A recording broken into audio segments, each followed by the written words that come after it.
देखो, आज हम बात करेंगे सल्फर के अपरूप्स के बारे में। हाँ, कि आपके सल्फर के कितने प्रकार के अपरूप हैं। देखो, सल्फर के आपके मुख्यतः दो प्रकार के अपरूप होते हैं। उन्हें अच्छे समझना। एक होता है आपका विषम लंबाक्ष सल्फर, या इसे हम क्या कहते हैं, अल्फा सल्फर भी कहते हैं, या इसे हम पीला सल्फर भी कहते हैं।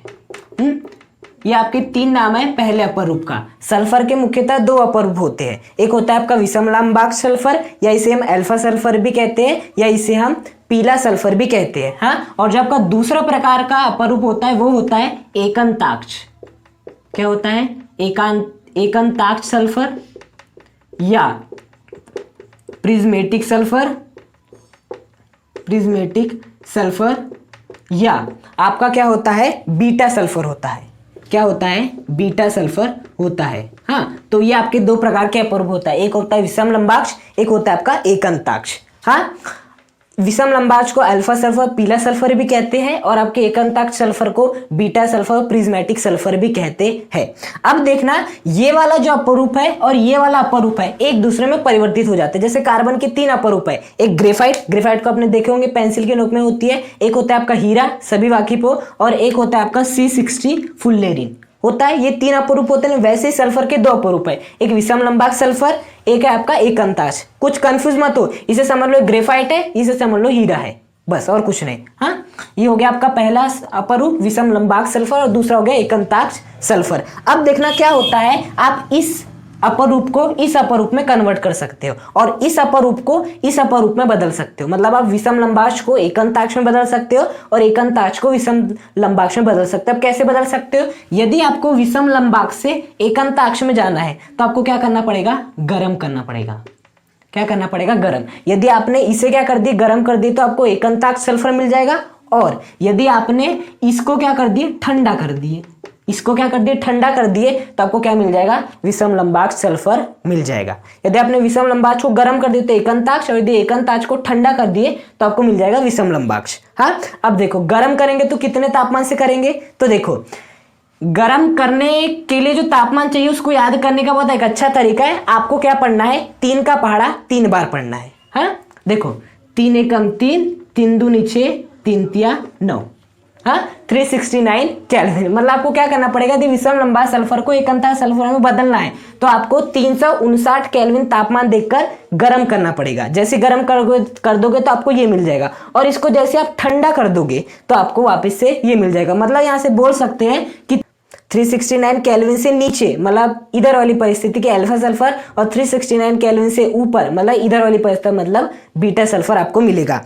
अब आपके सल्फर विभिन्न रूपों में पाया जाता है। कौन कौन से रूपों में पाया जाता है? S6 रूप में पाया जाता है, S8 रूप में पाया जाता है, S2 रूप में पाया जाता है, S4 रूप में पाया जाता है। इतने रूपों में पाया जाता है। तो बेसिकली हमें इस जो आपका 12th का सिलेबस है उसमें केवल हमें बात करना है, आपके S6 की बात करना है और S8 की बात करना है। मतलब जब ये दोनों अपरूप, जो आपका अल्फा सल्फर है, बीटा सल्फर है, जब आपके ये दोनों अपरूप आपके S6 फॉर्म में पाए जाएंगे और एसिड फॉर्म में पाए जाएंगे तो इनकी संरचना कैसी होती है, बस आपको उसका अध्ययन करना है। दो प्रकार के अपरूप होते हैं, विषम लंबाक्ष, इसे अल्फा कहते हैं, इसे पीला सल्फर कहते हैं। दूसरा होता है एकंताक्ष, इसे प्रिज्मेटिक भी कहते हैं, इसे बीटा सल्फर भी कहते हैं।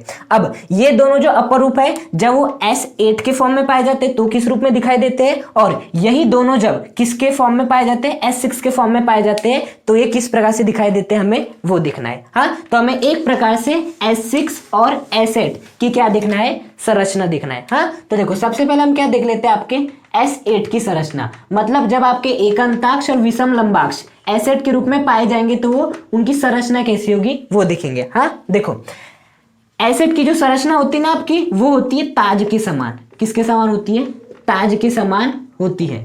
हाँ, नॉट अ ताजमहल, जो ताज पहनाया जाता है उसके समान होती है। हाँ, तो देखो, वो ताज कैसा होता है आपका? पहला S, दूसरा S, तीसरा S, चौथा S, पांचवा S, है ना। ये देखो, ये हो गया आपका ताज का ऊपर वाला हिस्सा, है ना। ये आपका छठा, ये हो जाएगा आपका सातवां, ये हो जाएगा आपका आठवां, इस प्रकार से, है ना। ये क्या बन गया? आपका ताज बन गया। तो ताज के समान क्या होती है आपकी संरचना होती है, किसकी संरचना होती है, एसिड की संरचना। मतलब जब आपके दोनों अपरूप alpha sulphur beta sulphur acid के रूप में पाए जाएंगे तो उनकी संरचना किस प्रकार से रहेगी, आपकी ताज के समान होगी। 1 2 3 4 5 6 7 8 ताज के समान संरचना होगी आपके एसिड की संरचना। बात सही समझ में। और दूसरा आपका जो अपरूप पढ़ना है वो क्या आपका S6, मतलब दूसरा अपरूप नहीं, मतलब जब आपके दोनों अपरूप S6 में पाए जाएंगे तो उनकी संरचना कैसी होगी। देखो उसकी जो संरचना होगी ना वो होगी आपकी कुर्सी के समान। किसके समान होगी, कुर्सी के समान होगी। अब कुर्सी के समान कैसी होगी, देखो जैसे कि मैं यहां पर बना देता हूं आपका, ये हो गया आप कुर्सी कैसी रहती है, ऐसी ये होती है कुर्सी। तो आपको बस वही कर देना है, आपका पहला सल्फर, दूसरा सल्फर, तीसरा सल्फर, चौथा सल्फर मिला दो, हो गए। और 5वां कर देंगे यहाँ पर, छठा कर देंगे यहाँ पर, तो क्या होगा, इस प्रकार से इसको आप ऐसे मिला दो। तो ये क्या बन गई आपकी सल्फर S6 की संरचना।